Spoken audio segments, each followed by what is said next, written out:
والمسلمات والمؤمنين والمؤمنات والأموات برحمتك يا أرحم الراحمين.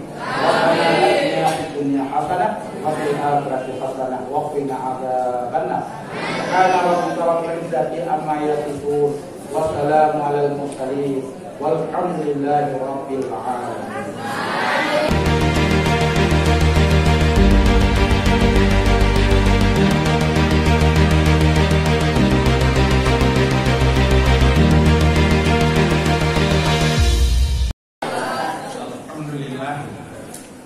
Asyhadu an la ilaha illallah wahdahu la syarika lah wa asyhadu anna Muhammadan abduhu wa rasuluh.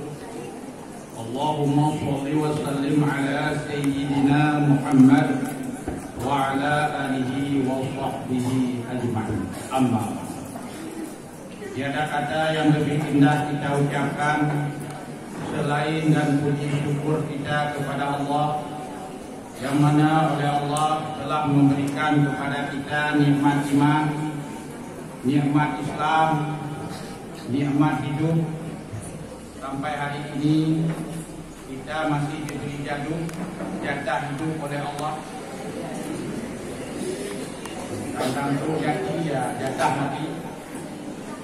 Dari tahun 1442 Hijrah sampai pada hari ini tanggal 2 Muharram 1443 Hijrah, kita masih diberi nikmat hidup oleh Allah. Kemudian rahmat dan sejahtera marilah sama-sama kita alamatkan ke pangkuan Nabi besar Muhammad sallallahu alaihi wasallam, yang mana oleh beliau yang telah membawa umat dari alam jahiliyah kepada alam Islamiyah yang penuh dengan ilmu pengetahuan yang ilmiah. Kemudian rahmat dan sejahtera juga kepada al dan sahabat beliau sekalian. Menghormatkan kami yang pertama sekali kepada Bapak Direktur Pesantren Modern Al-Azhar, yaitu Wadir.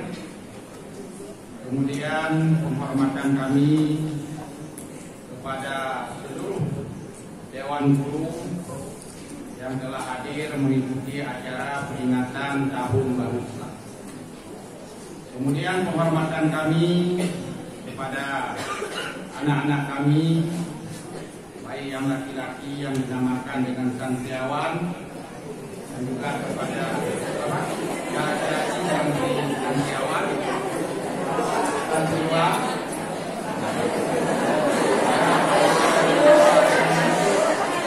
yang perempuan namanya apa?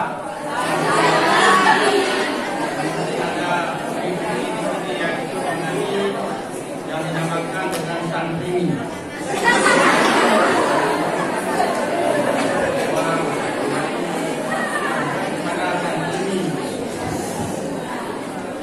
Dan penghormatan kami kepada hadirin dan hadirat yang dirahmati. Baiklah, dalam kesempatan yang relatif singkat ini, izinkanlah kepada kami sejenak untuk menyampaikan sedikit tentang peringatan Tahun Baru ini. Setiap tahun umat Islam yang berpaham, yang bermadzhab Ahlussunnah wal Jamaah membuat suatu kegiatan keagamaan yang diberi nama yaitu peringatan Tahun Baru Islam. Membuat peringatan Tahun Baru Islam adalah suatu perbuatan yang mempunyai legalitas di dalam hukum Islam berdasarkan umum ayat Al-Quran dan hadis perkataan Rasulullah. Adapun ayat Al-Quran yang dijadikan dasar hukum dibuatnya peringatan Tahun Baru Islam dan juga peringatan hari-hari besar Islam lainnya, yaitu berdasarkan surat Az-Zariyat ayat 55. Allah telah berfirman, wa zakkir fa inna dzikra tanfa'ul mu'minin. dan ingatlah dan peringatilah, karena sesungguhnya peringatan itu bermanfaat untuk orang dalam bahasa Al-Quran dikira peringatan. Peringatan kalau dalam bahasa Indonesia asal katanya ingat. Berarti peringatan tahun baru Islam itu suatu peringatan untuk mengingat kembali pertama sejarah hijrah Rasulullah dari kota Makkah ke kota Madinah. Yang kedua untuk mengingat kembali sejarah lahirnya Al-Manat atau kalender Sekarang saya ingin bertanya kepada para talabah semua, siapakah orang yang pertama kali membuat almanach atau kalender Islam?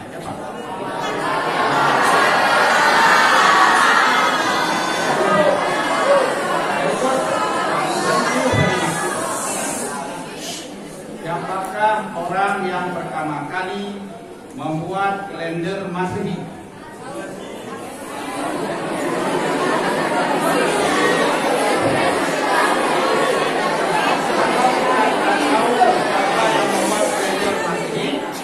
La paksa, no problem.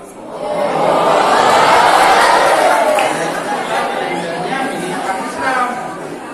Yang kalender milik orang Islam yaitu kalender Hijrah dengan nama tahunnya tahun Qamariyah. Yang menciptakannya orang perintis pertama, pelopor pertama yang membuat kalender Islam adalah Amirul Mukminin Umar bin Khattab, yaitu pada tahun 17 Hijrah, berarti 6 tahun setelah wafat Rasulullah. Ilmu membuat kalender ada pada Nabi, tapi Nabi tidak bisa nulis. Dia tidak membuat kalender. Pada masa Khalifah Abu Bakar belum juga ada kalender Islam. Jadi pada masa Khalifah Umar lah, Umar yang membuat kalender. Jadi kalau kita baca sejarah bahwa pada tahun 17 Hijrah Umar bin Khattab selaku khalifah yang kedua, beliau berkuasa 10 tahun dari tahun 13 Hijrah sampai tahun 23 Hijrah. Pada tahun tersebut beliau keputusan sekarang mengingat, menimbang, memutuskan dan menetapkan. Pertama, 1 Muharram adalah sebagai permulaan bulan dalam kalender Islam. Kedua, menetapkan permulaan tahun dalam kalender Islam adalah tahun hijrah Rasulullah dari kota Makkah ke kota Madinah. Rasulullah hijrah dari kota Makkah ke kota Madinah yaitu pada tahun 622 Masehi. Jadi nanti selisih tahun Masehi dengan tahun kalender Islam yaitu 622 tahun. Seperti sekarang kalau tahun hijrah 1443, ya tambah 622 jadilah 2021. Kemudian yang ketiga, Umar bin Khattab menetapkan bahwa kalender Islam dinamakan dengan tahun Qamariyah. Mengapa dinamakan tahun Qamariyah? Karena perhitungan 1 bulan itu berdasarkan bulan mengelilingi bumi. Bulan mengelilingi bumi. Ketika bulan baru muncul di barat, dia menuju ke timur, berputar untuk mengelilingi bumi, menghabiskan waktu sampai ke barat, menghabiskan waktu 29 hari atau 30 hari. Maka jadilah itu namanya 1 bulan. Nah, hanya dalam hadis riwayat Bukhari, Rasul bersabda, "Asyhadu tisqan wa ishruna yauman aw salasuna yauman." 1 bulan itu 29 hari atau 30. Siapa yang mengatakan bulan mengelilingi bumi? Allah yang mengatakan bulan mengelilingi bumi, yaitu surat Yasin ayat 39. Allah telah berfirman, "Wal qamara qaddarnahu manazil." ada kalau dunia tadi. Wal qamara, bulan. Qadarnahu, kami ciptakan untuk bulan itu manazil. Jadi dalam tafsir yang mungkabar, mana manazil itu jalan atau rel tempat berjalannya bulan untuk mengelilingi bumi. Ada sehingga kembali ia bulan. Bulan kalau sudah kembali, dia tua, bulan tua. Kalau di Indonesia ada namanya bulan muda, Waitik, ada bulan tua, yang kakangke atau kering. Kalau orjunil kali seperti kandang rumah yang sudah tua. Jawa Aceh, Dager, Gunung melengkung seperti sabit. Maka bulan muda di Indonesia hilal. Di Indonesia diberi nama dengan bulan sabit karena bentuknya melengkung seperti sabit. Tapi kalau bahasa Aceh hadir umpam-umpam tadi. Do you understand? Yang Islam bicara, Islam maka bikin jauh saja.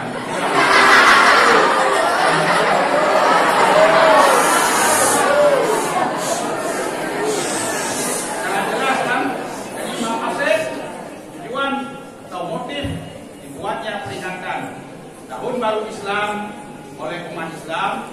Yang pertama yaitu untuk mengingat kembali sejarah Rasulullah.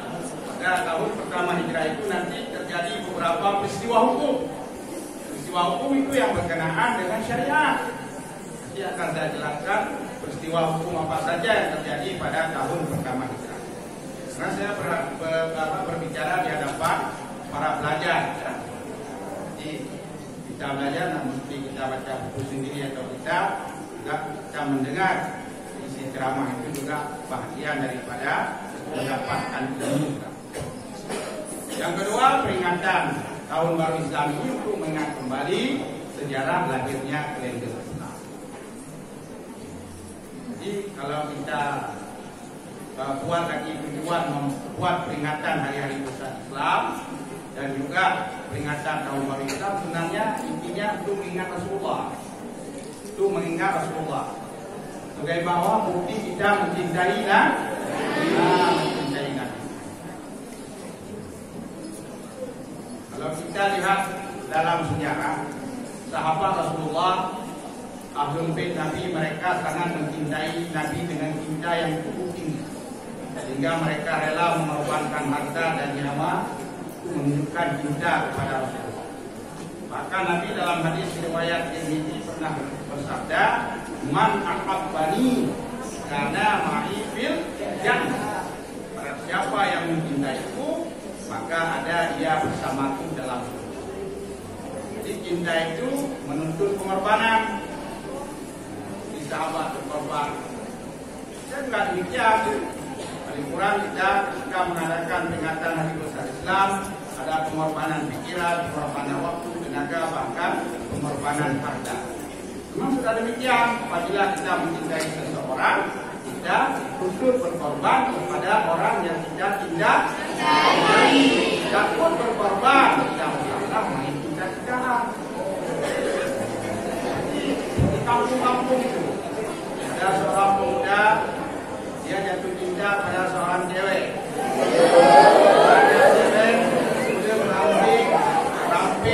Kiri kondi, supaya hijab, kering-kering.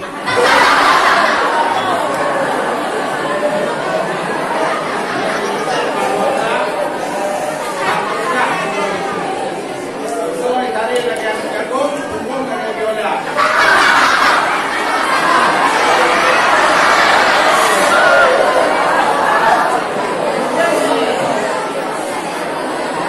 Tapi ini dia mengatakan, I love you.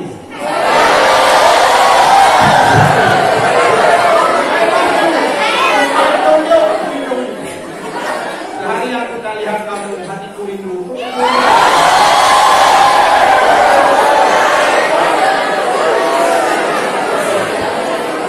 Semoga kau dapat menerima cintaku. Karena bagiku kau adalah saudaranya. Kau kasihku, kau darah manisku.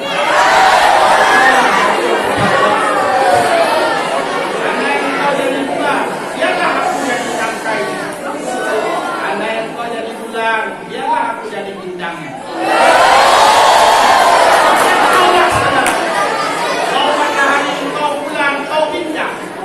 Bila adik tidak mau sama abang, abang akan rugi dengan iman.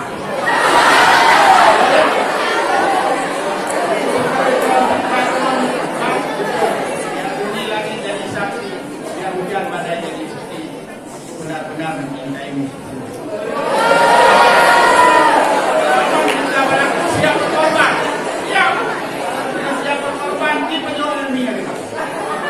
Oh, demi cintaku kepada adik. Kalau kita sudah mendekat, saya ikuti rasanya. Yang perlu kita katakan, kita membuat peringatan Hari Raya Islam itu adalah peringatan untuk menunjukkan rasa cinta kita kepada Rasulullah, yaitu dengan mengingat beliau, mengingat sejarah perjalanan beliau, baik dalam periode Mekah maupun dalam periode Madinah. Kemudian ada orang yang bertanya, ya Ustaz, apa bedanya kalender Islam dengan kalender Masehi? Saya jawab, perbedaan pertama, kalender Islam itu dibuat oleh Umar bin Khattab. Kalau kalender Masehi dibuat oleh Julius Caesar, seorang raja Romawi Barat.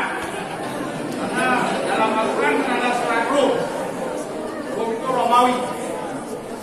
Romawi itu asal kata Romawi, asal katanya dari Roma. Roma itu nama orang.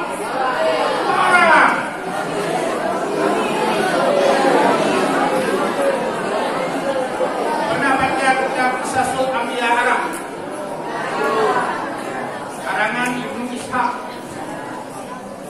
disebutkan di situ Nabi Nuh punya anak lelaki 3 orang yang beriman, yang naik ke dalam kapal. Pertama, Sam. Dari keturunan Sam melahirkan bangsa Arya, bangsa Sumeria, bangsa Arab, bangsa Persia, dan bangsa Israel. Kemudian Sam, Ham, Yafis. Anak Nabi Nuh dari keturunan Ham melahirkan bangsa Azani, bangsa Negro, bangsa Muda. Muda kuning, putih, mata gede, kena putih. Bangsa Ham, bangsa Muda. Yami benua Afrika, sama Afrika Selatan. Indah biju. Dan Kemikol.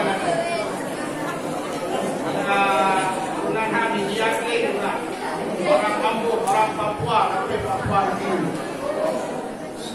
Orang Papua.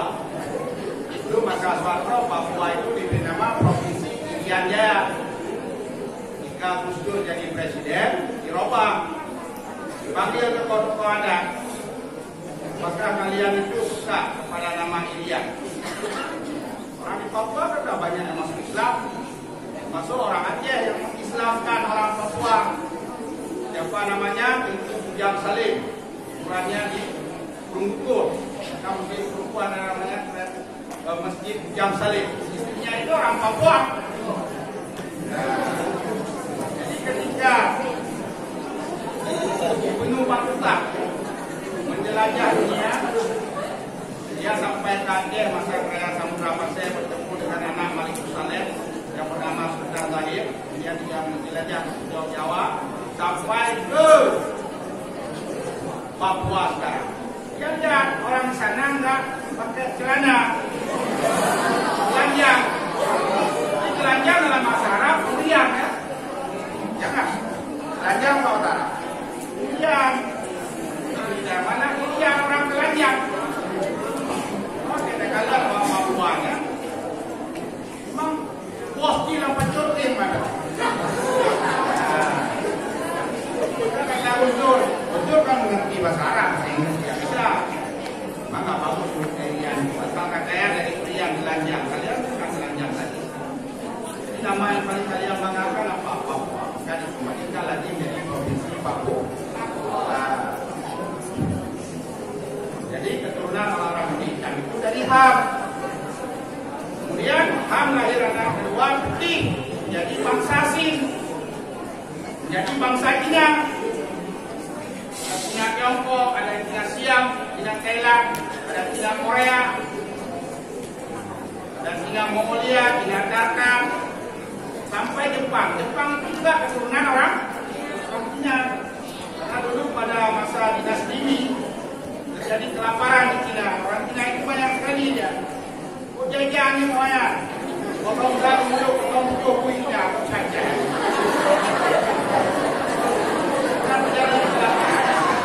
Bagian anak-anak orang Cina itu yang kecil-kecil itu lagi perempuan dibuang ke Asia Timur. Indo kaji Jepang. Buang ini. Jadi karena kecil-kecil ya masih SD, sampai melajak SMP, terjadilah tindak lokasi. Apa kasih tindak lokasi namanya. Kawin sampai NN, pendek-pendek. Maka ketika lahir anak pendek semua. Pendek mana lah bangsa Jepang. Ham. Kemudian ada lagi anak Nabi Nuh yang ketiga namanya Yafis. Yafis punya anak Yunan. Dari Yunan inilah melahirkan bangsa Yunani, bangsa Eropa. Jadi orang-orang yang mendiami benua Eropa, benua Amerika, keturunan dari Yafis. Yafis punya anak Yunan.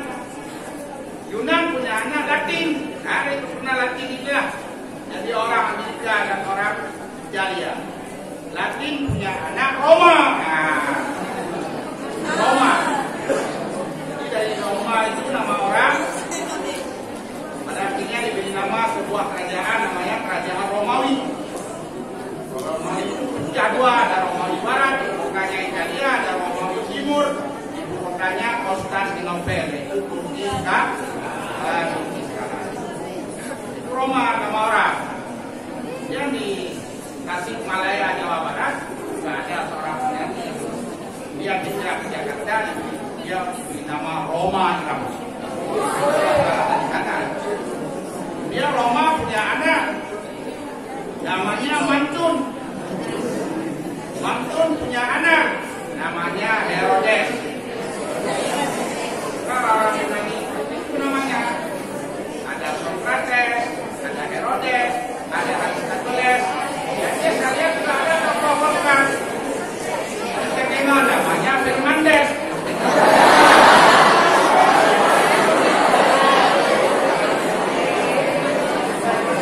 Kemudian Herodes ini punya anak namanya Becarius. Kalau perempuan mungkin dia Becaria Sonata, penyanyi Hakim juga. Nah, laki-laki ya Becarius. Becarius punya Philip. Nama Philip ini sering digunakan oleh orang-orang Inggris. Dia sekolah SDM bisa menciptakan lampu listrik, diberi nama Philip. Dia Philip punya anak namanya Iskandar.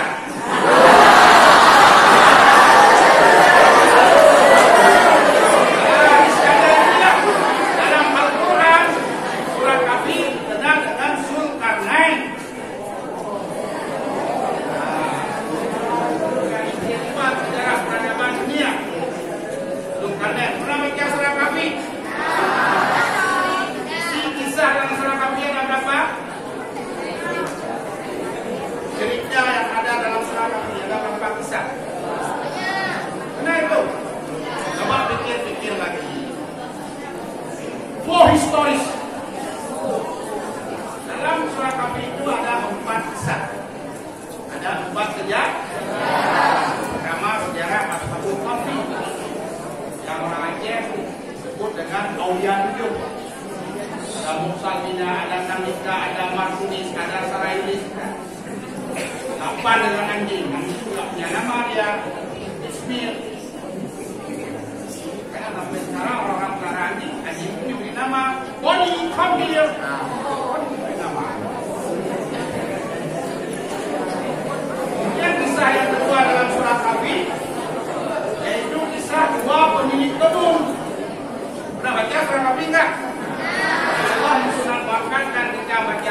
Tapi setiap malam Jumat. Kalau surah Yasin tiap malam itu disuruh. Kalau Yasin tiap malam disuruh baca. Termasuk pada Jumat karena tiap malam. Kalau surah Kahfi ada hadis khusus dibaca malam Jumat. Kisah kedua dalam surah Kahfi itu kisah tentang dua pemilik kebun kurma dan anggur. Yang satu kafir sangat sombong, yang satu lagi mukmin, tawadhu dan tadarruk dan sabar. Innallaha ma'as sabirin. Berarti sabar itu tinggi. Kisah yang ketiga dalam surah Kahfi yaitu kisah Nabi Musa mencari Nabi Khidir untuk belajar. Di Musa itu juga muridnya Nabi Khidir. Di Nabi Khidir itu punya dua murid yang terkenal dalam Quran. Pertama, Iskandar Raja Zulkarnain. Guru yang pertamanya Aristoteles. Ya, setelah dia menjadi orang mukmin berguru kepada Nabi Khidir. Raja Zulkarnain yang menjelajah dunia, dunia bagian timur. Tambah.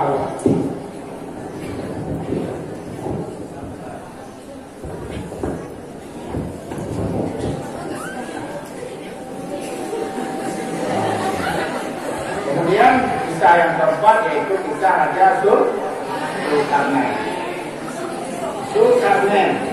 Apa Zulkarnain? Ada dua pendapat. Ada juga mana Karnain apa? Jadi Zulkarnain jamak apa tasniyah? Zulkarnain seorang raja yang memiliki umur 2 abad. Ada yang berpendapat Zulkarnain itu adalah seorang raja dunia yang menguasai dunia. Dia memiliki mahkota 2 dan simbol kekuasaannya dari barat sampai ke timur atau dari timur sampai ke barat. Jadi sudah jelas siapa yang membuat kalender Masehi? Julius Caesar.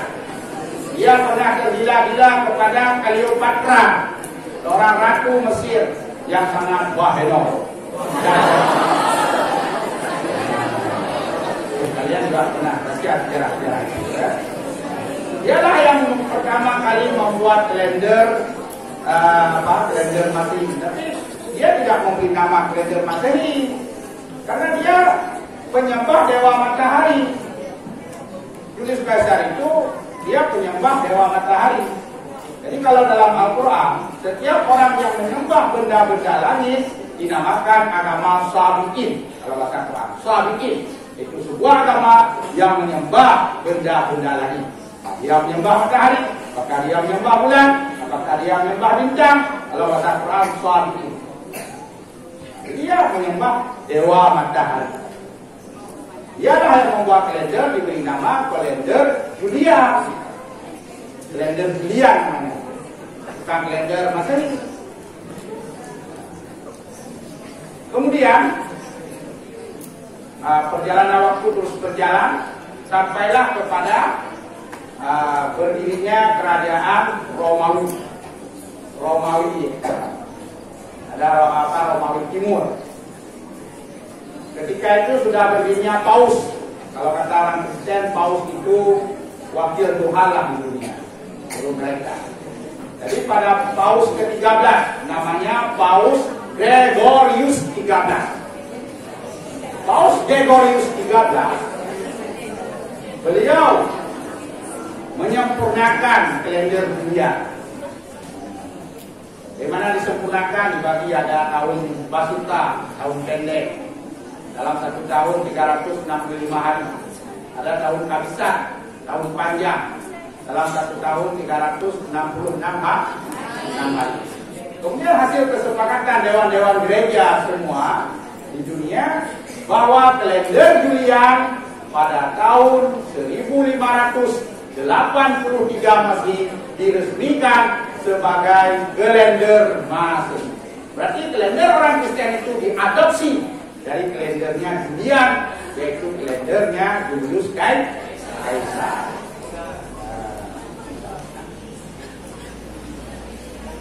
Ini sudah jelas ya perbedaannya. Kemudian yang kedua, dalam peringatan tahun baru Islam ini tidak mengingat kembali peristiwa hijrah Rasulullah. Di mana pada tahun hijrah Rasulullah ini terjadi beberapa peristiwa hukum. Yang hukum itu berkaitan dengan syariat. Yang pertama, pada tahun pertama hijrah Rasulullah tinggal di kampung Quba. Beliau hijrah dengan 3 orang, ditemani oleh Abu Bakar dan seorang penduduk jalan yang tahu ke Yasrib. Waktu itu belum ada namanya Madinah. Dia seorang kafir, tapi jujur bisa dipercaya, namanya Abdullah bin Urid ya. Urid apa orang itu? Nah, Urid. Setelah 12 hari 12 malam berjalan dengan kendaraan Honda, karena jarak Makkah Madinah itu kalau kita lihat dalam peta 470 km lebih. Tapi kalau untuk di Aceh dan Medan nanti jaraknya Banda Aceh dengan Medan. Karena Banda Aceh dengan Medan itu lebih 400 km. Setelah 12 hari 12 malam berjalan dengan kendaraan Honda, Abu Bakar, Nabi dan Abdullah bin Urid tibalah di kampung Quba. Kampung Quba itu kalau dalam peta letaknya di selatan Madinah, lebih kurang 7 km sebelum sampai ke Yasrib atau Madinah sekarang. Di situ Rasulullah bermalam, dan apa peristiwa hukum yang terjadi di kampung Quba, yaitu Rasulullah mendirikan masjid. Apa namanya? Masjid apa? Masjid Quba. Dan sampai sekarang masih ada. Dan sunat kita berziarah dan salat di Masjid Quba. Karena itu tempat yang diberkati. Kemudian Rasulullah terus berjalan, sampailah beliau ke lembah Ranuna. Itu 2 km sebelum Yasrib. Di situ ada suku Bani Sulaim dan suku Bani Najjar. Tibalah waktu salat Jumat, maka Rasulullah salat Jumat di lembah Ranuna bersama dengan suku Bani Sulaim dan suku Bani Najjar. Yang hadir waktu itu Rasulullah dan bersama 2 suku itu 40 orang. Maka dalam mazhab Syafi'i, untuk sah didirikan salat Jumat mesti ada ahli Jumat 40 orang. Rasulullah pertama kali mendirikan salat Jumat di lembah Ranuna yang hadir 40. Kemudian Rasulullah terus berjalan, maka beliau disambut dengan tendangan syair Tala'al Badru Alaina sambil memukul rebana. Maka rebana itu termasuk alat lahwen yang dihalalkan dalam Islam. Maka Rasulullah dalam hadis riwayat Tirmidzi pernah bersabda, "Wadribu alaihi bidufuk." Untuk menyemarakkan pesta perkawinan itu, pukullah rebana, dufuk ya, rebana. Ada lagi yang lebih besar di Aceh, yaitu rapai. Itu sejenis rebana. Tapi kalau di Aceh, hasil Nusantara ulama Aceh yang diharapkan cuma rapai jauh.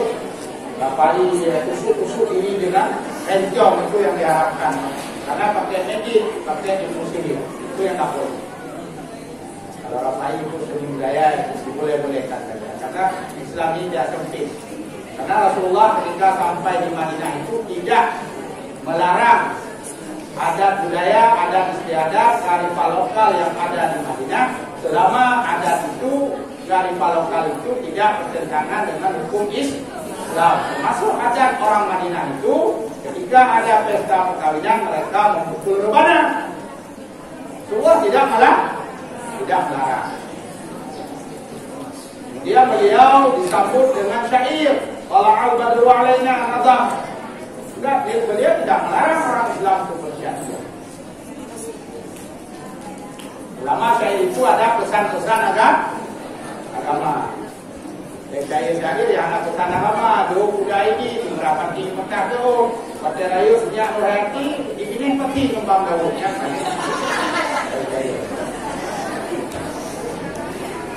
Kemudian sampai beliau di Yasrib, beliau bermalam di rumah Abu Ayyub Al-Ansari. Karena disitulah onta Rasulullah berhenti. Siapa Abu Ayyub Al-Ansari? Dia orang Yaman. Dia membaca kitab Injil karena masa Rasulullah masih ada Injil asli, belum banyak versi. Dia membaca bahwa Nabi akhir zaman itu akan hijrah ke Yasrib. Maka beliau menjual seluruh kebun-kebun kurma, harta-harta yang ada di Yaman, hijrah beliau dari Yaman hijrah ke Yasrib. Membeli tanah di Yasrib, membangun rumah 2 tingkat. Di rumah itulah Rasulullah bermalam. Di Rasulullah diberi tempat lantai pertama supaya memudahkan sahabat untuk bertamu. Beliau Abu Ayyub Al-Ansari naik lantai pertama. Kemudian keesokan harinya Rasulullah bermusyawarah dengan para sahabat. Di mana ada tanah kosong? Itu apa ya Rasulullah? Kita buat masjid. Karena masjid itu penting, rumah ibadah. Karena ketika Rasulullah datang ke Madinah itu sudah ada rumah ibadah orang agama Yahudi. Masa orang Islam tidak ada rumah ibadah? Penduduk di Madinah itu ada 5 dalam sejarah. Pertama suku Bani Aus, suku Bani Farad. Itu pribumi Madinah. Kedua-duanya masuk Islam, diberi nama kaum Ansar. Dia ada lagi pribumi Madinah, suku Bani Nadir, suku Bani Kainuka dan Quraidah. Mereka beragama Yahudi. Maka orang Yahudi punya rumah ibadat. Namanya kalau yang kecil-kecil itu biara, kalau yang besar-besar itu sanagog. Ya, sanagog, rumah ibadah orang biasa. Karena Rasulullah penting membuat masjid, pertama sebagai rumah ibadah, dan masjid itu sebagai wadah untuk mempersatukan umat Islam. Karena umat Islam akan bersatu ketika mereka salat berjamaah, maktubah, dan salat Jumat, dan kegiatan-kegiatan lain yang difungsikan oleh Rasulullah di dalam masjid. Di antaranya masjid dijadikan oleh Rasulullah sebagai majelis ilmu, majelis taklim. Rasulullah mengajarkan sahabat Al-Quran dan hukum-hukum di pojok masjid. Ada yang mengatakan pojok masjid dalam bahasa Arab zawiyah. Oleh orang Aceh hubungan daya. Daya.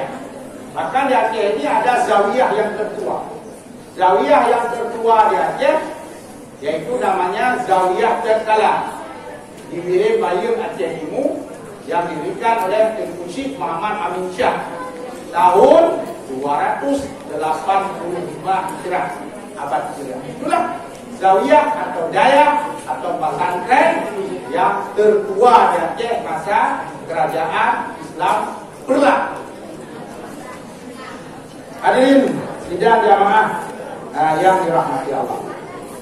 Kemudian setelah ada dibelilah tanah kosong milik Sahal dan Suhaib. Di samping tanah kosong itu ada kuburan-kuburan orang-orang Yahudi yang tidak terpakai lagi. Maka untuk perluasan masjid juga kena kuburan-kuburan orang Yahudi karena kuburan orang Yahudi itu kan tidak dihormati. Maka kalau kita lihat sekarang Masjid Nabawi itu tanah dasarnya adalah milik Sahal dan Suhaib yang dibeli oleh Rasulullah. Dengan para sahabat dan juga ada kuburan orang-orang Yahudi yang cukup lama sekali. Kemudian setelah ada masjid dinamakanlah Masjid Nabawi. Kemudian setelah ada masjid Rasulullah lahirlah peristiwa hukum berikutnya. Rasulullah mensyariatkan salat berjamaah. Karena di Mekah memang salat 5 waktu telah wajib 1,5 tahun sebelum hijrah. Tapi Nabi tidak bisa mendirikan salat berjamaah di Mekah karena beliau dikejar-kejar oleh musyrikin Mekah ini dibunuh. Inilah salah satu kelebihan Rasulullah, beliau tidak dibunuh dan tidak terbunuh oleh musuh. Ini satu kelebihan. Kala nabi-nabi Bani Israel dulu banyak yang dibunuh oleh umatnya dan lawan-lawannya. Contoh, Nabi Zakaria dibunuh oleh Raja Herodes, Nabi Yahya dibunuh, Nabi Armia dibunuh, Nabi Syahya dibunuh, Nabi Jurjais dibunuh. Rasulullah ada yang mencoba ingin membunuh, tapi tidak berhasil, dilindungi oleh Allah. Dan bagaimana keutamaan sholat berjamaah? Kita lihat di sini ada sebuah hadis muttafaqun alaih. Bukhari Muslim Muslim. Katakan mutafaqun alaih karena sanad dan matannya itu sama seperti yang ada dalam Sahih Bukhari dan Sahih Muslim. Kelebihannya sholatul jamaah afdalu min sholatil fardhi bi 27 darajat. Ini ya, sholatul jamaah afdalu min sholatil fardhi bi 27 darajat. Sholat berjamaah itu lebih afdal. Apa arti lebih afdal? Kasar sah, lebih banyak pahala. Lebih afdal kasar sah, lebih banyak pahala. Min sholatil fardhi dibandingkan dengan salat seorang dibandingannya 27 derajat. Kalau kita salat seorang diri, pahalanya 10 derajat. Kalau kita salat berjamaah, pahalanya 27 derajat. Berarti 17 derajat meningkat ketika kita salat berjamaah. Maka pada tahun pertama hijrah, Rasulullah mensyariatkan salat berjamaah maktubah dan salat berjamaah salat Jumat di Masjid Nabawi karena beliau sudah memiliki masjidnya sendiri.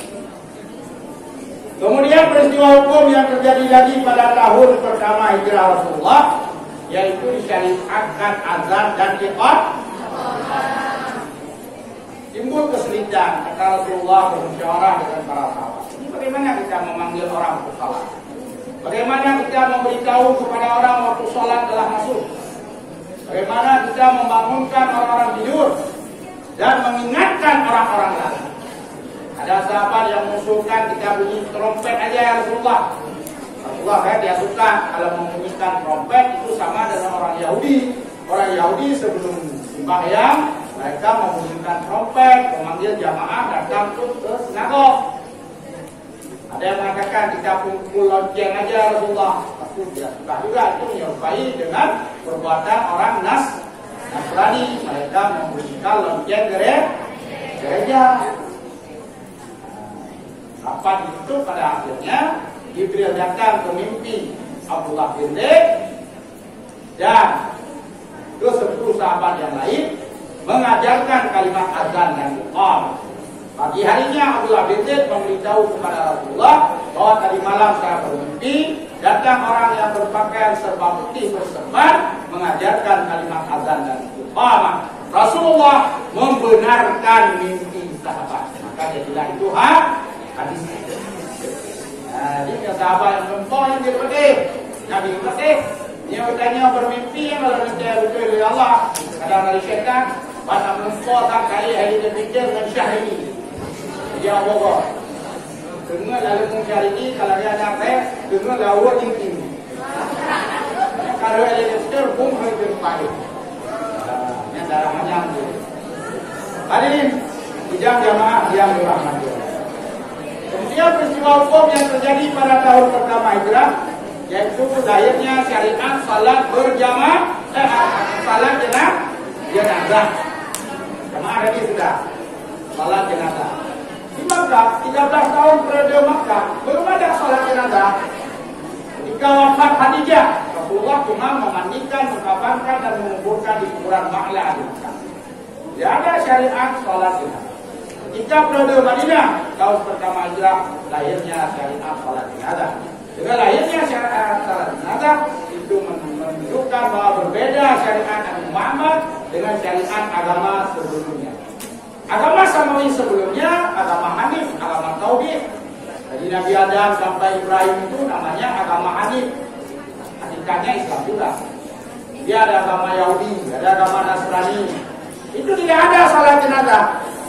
Maka kalau kalian lihat di TV itu meninggalnya apa matinya, tokoh-tokoh Kristen itu, penyanyi-penyanyi itu, mereka nyanyi-nyanyi, tidak ada semaya, tidak ada tahu. Jika umat Islam ini memang tampil beda, ketika meninggal disolatkan. Kemudian pada tahun pertama hijrah, lahir lagi syariat, yaitu kunut subuh.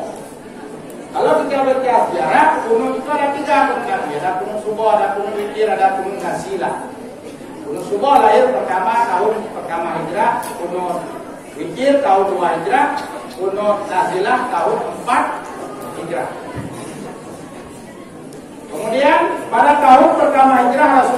mengumumkan piagam Madinah yang berisi 37 pasal. Dengan diumumkannya piagam Madinah berarti Rasulullah telah memproklamasikan berdirinya negara. Negara yang Rasulullah dirikan bukan negara Islam dalam tarikh ya, tapi negara Madani yang menjalankan syariat Islam. Karena sudah ada negara, butuh kepala negara. Kepala negaranya siapa? Ya Rasulullah sendiri. Maka Rasulullah itu merangkap dia sebagai pemimpin spiritual karena berpangkat Nabi dan Rasul, dan juga beliau adalah pemimpin politik karena beliau kepala negara dan juga kepala pemerintahan. Sudah ada negara, dia butuh ibu kota. Maka Rasulullah menjadikan Yasrib diganti nama dengan Al-Madinah menjadi ibu kotanya negara Madani. Al-Madinah, kalau Madinah kota, kalau Al-Madinah pasti alif lam ma'rifah itu menunjukkan kota Rasulullah. Kota Rasulullah tidak ada. Benar kan kalau kota Rasulullah pakai alif lam Al-Madinah. Kalau Madinah kan kota Allah itu kota apa saja. Ini udah ma'rifah, udah khusus maknanya tidak lagi. Jadi Madinah itu asal katanya Madani. Kalau Madani artinya peradaban. Kalau peradaban itu artinya kemajuan. Berarti Rasulullah mengharapkan kota Al-Madinah ini menjadi kota peradaban yang bisa mengantarkan umat kepada kemajuan. Baik kemajuan di bidang agama, semua tidak boleh lagi ada buka huruf Al-Quran. Kemajuan di bidang politik, kita harus menjadi negara yang kuat. Kemudian di bidang ekonomi, supaya kita tidak tergantungan kepada orang-orang kafir dengan banyak utang, yaitu utang berutang, yaitu utang berutang, dan juga kemajuan di bidang seni dan budaya. Karena Islam itu tidak melarang kita untuk berseni, berkarya, dan berbudaya sepanjang seni dan budaya itu tidak melanggar dengan budaya. Inilah beberapa peristiwa penting yang terjadi pada tahun pertama Hijrah. Makanya ulama-ulama yang dahulu sampai sekarang mereka menganjurkan agar peringatan tahun baru Islam ini dibuat supaya generasi-generasi Islam ini tahu bahwa mereka memiliki kalendernya sendiri, yaitu kalender Hijrah tahun Qamariyah yang dibuat oleh Umar bin Khattab, dan supaya generasi Islam ini juga tahu bahwa banyak sekali peristiwa-peristiwa hukum yang terjadi pada tahun pertama Hijrah. Mudah-mudahan dengan semangat tahun baru Islam ini, marilah kita meninggalkan kebiasaan-kebiasaan jelek. Karena mana hijrah berpindah kita dari terbiasa kita dengan yang jelek-jelek, kita membiasakan diri untuk melakukan perbuatan yang bermanfaat untuk diri kita sendiri, untuk keluarga, untuk agama, untuk negara, dan untuk bangsa. Yang sisi Allah, mencintai Nabi, mencintai diri kita sendiri, mencintai keluarga, anak istri, juga mencintai tanah air. Rasulullah orang yang mencintai tanah air. Beliau orang nasionalis. Rasulullah orang nasionalis. Apa arti nasionalis? Mencintai tanah air. Dari mana kita tahu bahwa Rasulullah itu orang nasionalis, mencintai tanah air? Coba buka kitab hadis Sahih Bukhari Muslim, diceritakan oleh Anas bin Malik ketika Rasulullah hijrah ke Madinah. Beliau berdoa, bagaimana bunyi doa Rasulullah? Allahumma hafid ilaina al-Madinah kahubbina Makkah. Ya Allah, buatlah kami mencintai Madinah kahubbina Makkah, sebagaimana kami mencintai Makkah. Berarti Rasulullah mencintai Makkah. Makkah itu tanah kelahiran Rasulullah, tanah air Rasulullah. Maka mencintai tanah air tidak syirik dalam hukum Islam. Yang mencintai Yatir, mencintai Indonesia. Bagaimana kita mencintai itu? Ya, kita jaga, kita rawat negara ini dari kehancuran. Nah, pada peringatan hari-hari besar ini termasuk ada nilai positifnya, yaitu mempererat ukhuwatul wataniyah, yaitu ikatan persaudaraan senegara dan setanah air. dan persaudaraan bersama Islam. Karena dalam surah Al-Hujurat ayat 10 Allah telah mengatakan, innamal mu'minuna ikhwatun, hanya orang mukmin itu bersaudara. Maka dengan bertambah tahun dalam perhitungan dunia kita bersama Allah, tapi dalam perhitungan Allah kita semakin berkurang, semakin dekat. Maka sebelum ajal datang, modal dasar yang kita persiapkan untuk menghadapi mati yaitu iman yang sahih dan beramal saleh. Amin ya rabbal alamin. A'udzu billahi minasyaitonir rajim. Bismillahirrahmanirrahim. Alhamdulillahi rabbil alamin hamdan wa ni'mahu wa yaqdi madida. Ya rabbana lakal hamdu kama yanbaghi li jalali wajhika karim 'azim sultani. Sallallahu ala sayyidina Muhammadin wa ala alihi wa sahbihi ajma'in. Lana fil umuri kulliha wa ajirna min khizyi dunya wa adhabil akhirah. أزواجنا وذرياتنا قرة أعين واجعلنا للمتقين إماما. اللهم اغفر لنا ذنوبنا ولوالدينا وارحمهما كما ربيانا صغيرا. اللهم انصرنا فإنك خير الناصرين وافتح لنا فإنك خير الفاتحين واغفر لنا فإنك خير الغافرين وارحمنا فإنك خير الراحمين وارزقنا فإنك خير الرازقين. واهدنا ونجنا من القوم الظالمين واهدنا ونجنا من القوم الكافرين واهدنا ونجنا من القوم الحاسدين. اللهم اكشف عنا من البلاء ما لا يكشف غيره.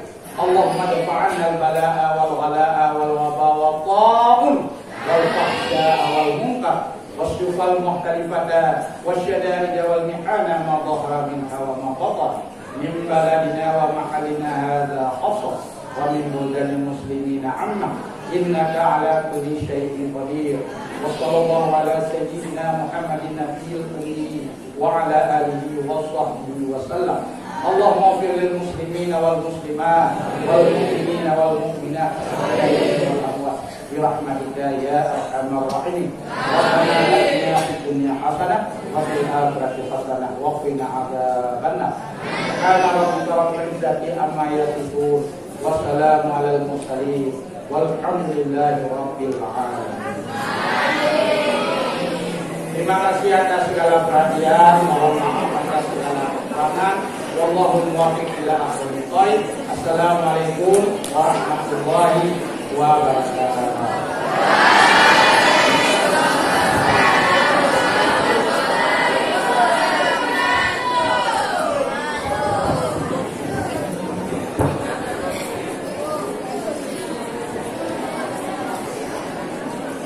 Terima kasih kepada Pak Kudus yang telah memberikan